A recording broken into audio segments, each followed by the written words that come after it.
श्री गुरुदेव दत्त. श्री गुरुदेव दत्त.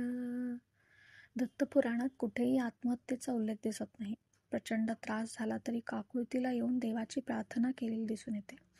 दत्तपुराण आणि ओघाने दत्त महात्म्यात प्रार्थना केल्याचे अनेक प्रसंग आहेत. दत्त महात्म्यात शेवटचे टोक गाठणारा एकमेव प्रसंग म्हणजे मदालसा या गंधर्व कन्येला पातालकेतू राक्षसाने पळवून आणले. कामोपभोगाचा त्याचा हेतू लक्षात घेऊन मदालसा म्हणाले, विवाह न होता आमच्या वंशात पुरुष संबंध होऊ शकत नाही.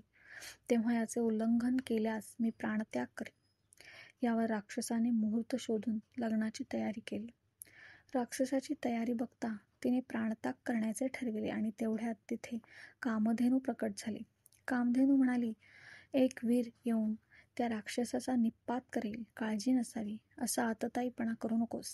ईश्वरावरील श्रद्धा ही कोणत्याही संकटाला परतवू शकते, मात्र विश्वास हवा. गुरुचरित्रात 2 उदाहरणे अशी आली आहेत. 8व्या अध्यायात माता आणि मंदमती असा सूत नदीत प्राणत्याग करावा या हेतूने गेले असता श्रीपाद श्रीवल्लभ दत्त महाराज तिथे होते.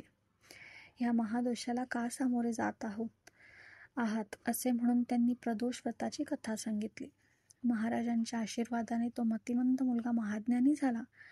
13व्या अध्यायात उदरव्यथेच्या विप्राने आत्यंतिक दुःखाने प्राणत्याग करण्याचे ठरविले. तेव्हा श्री नृसिंह सरस्वती स्वामी दत्त महाराज तिथे होते. त्यांनी आत्महत्या महादोष सांगत त्याची व्यथा नाहीशी केली. ब्राह्मणाने आत्महत्या केल्यास दुहेरी दोष आहे. असा एक जीवहत्या आणि दुसरा ब्रह्महत्या.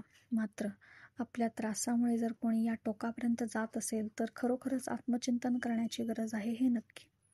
आपल्या हव्यासापोटी किंवा आत्यंतिक लोभापोटी आपण अनेकदा दुसऱ्यांना प्रचंड त्रास देत असतो. याची जाणीव आपल्याला होत नसली तरी त्या त्रासलेल्या जीवांचे अनन्वित हाल होतात आणि त्या समोरच्या व्यक्तीने असे टोकाचे पाऊल उचलल्यास नंतर कैक जन्म ते आपल्याला दुःखदायक ठरते.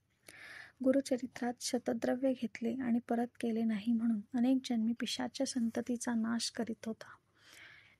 देऊ नंतर काय घाई आहे अशा स्वरूपाच्या वागणुकीने आपले बिघडत नसले तरी ज्याचे ते पैसे आहेत तो परत कधी मिळतील याची आशेने वाट पाहत असतो आणि दरम्यान मृत्यू झाल्यास कैक जन्मात असे दुःख वाटायला येते. स्वतःला संपवण्या कोणत्याही दुःखावरचा उपाय नाही. दत्त महाराजांच्या उपासनेने अनेक अशक्य गोष्टी लीलया घडून येतात. काही अशक्य वाटणारा प्रश्न पडल्यास प्रश्नावलीचा आधार घ्या. श्री स्वामी समर्थ. श्री गुरुदेव दत्त.